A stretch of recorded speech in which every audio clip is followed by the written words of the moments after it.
Demo number 5, value and contrast. I'm going to work with this image today of these purple lantana flowers and these bricks because it's a little bit underexposed, and I'm a little bit embarrassed to have to actually fix it because if I had shot it properly, if I had checked my histogram after shooting the picture, then I would have shot another one, and I'd be a lot closer to a good value. So what is value anyway? A value is how light or dark your print is. Another term for that might be print density, or just simply lightness and darkness. When we're referring to a computer screen or a television, we would probably use the term brightness. So the brightness or value here.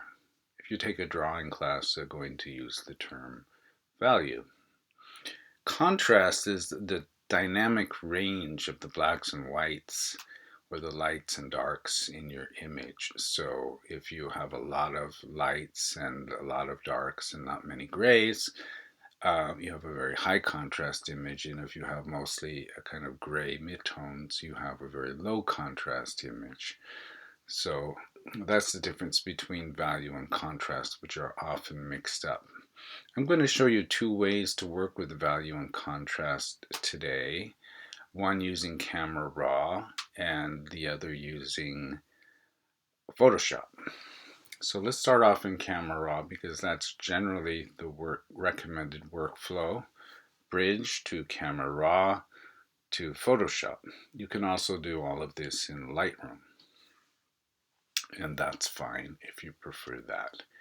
So first thing I'm going to do, which most people don't do first, is I'm going to click on this Enable Profile Corrections, and you can see that that that corrected for my particular lens, and it made it slightly lighter, which is why I usually start with that. Then I go back to the Basics panel, and I can see up here on the top right that my histogram is leaning towards the left. There's not much information here on the right, which is an indication that my file is underexposed. So the first thing I'm going to do is come down here to my exposure slider and move that over to the right so that my histogram starts looking more correct.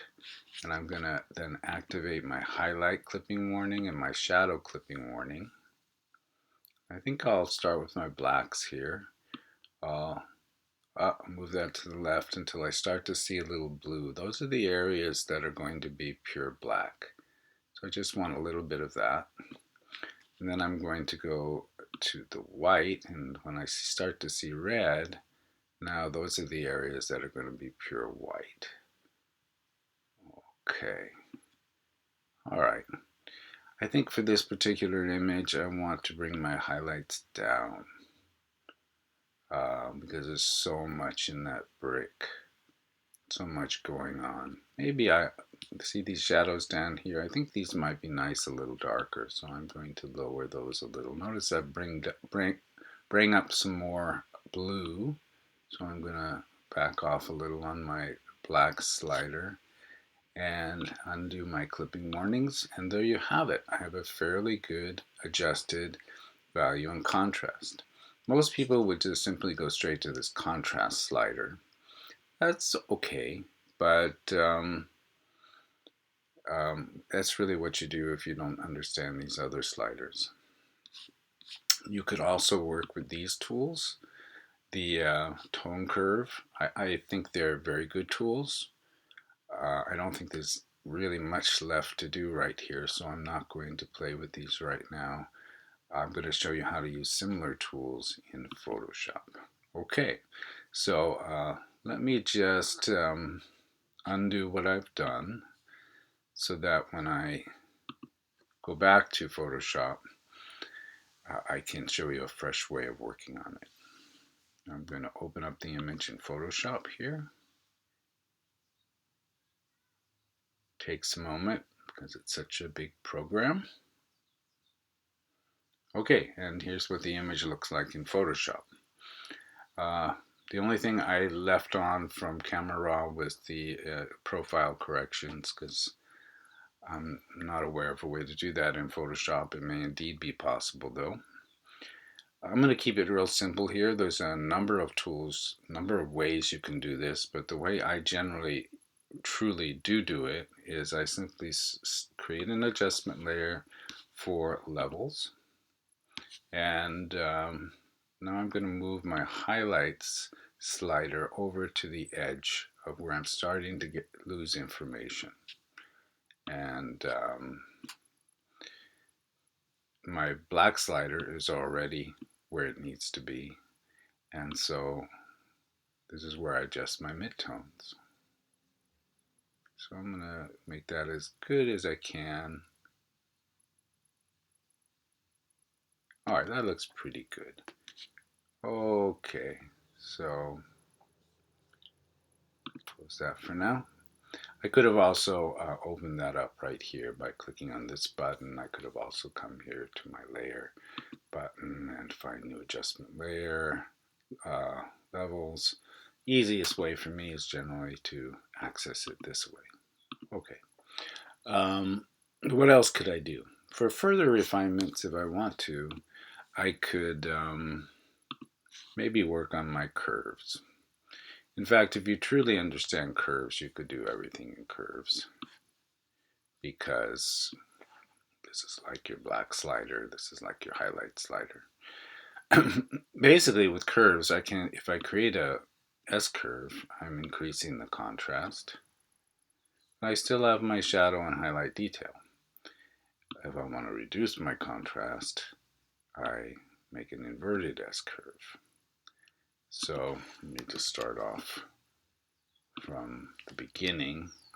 Basically, these are the shadowy areas in my picture. These are the blacks here within the bricks, and the dark areas in the green. These are my midtones, of which probably these shadow areas are my midtones actually. And these are my highlights. I have a lot of highlights in this picture. So if I wanted to make the picture lighter or darker, I could simply grab the middle and bring it up. Grab the bottom, drag it down to the bottom to make it darker. But you know what? I'm not going to, because I already dealt with that with my levels. But maybe I would like my shadows to be just a little bit darker here, so I can enhance them here just a little bit. And maybe I also want my highlights. Let's see what they look like brighter. It's pretty snappy. If I bring them down, that's not bad either. But you know what? I think my highlights are fine the way they are. Maybe I'll just bring them down just ever so slightly. So you can see you can do really subtle adjustments here using the curves. Oops, I keep forgetting that.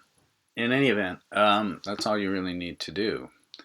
If you really know how to work with these, it really cuts down on the amount of dodging and burning you have to do.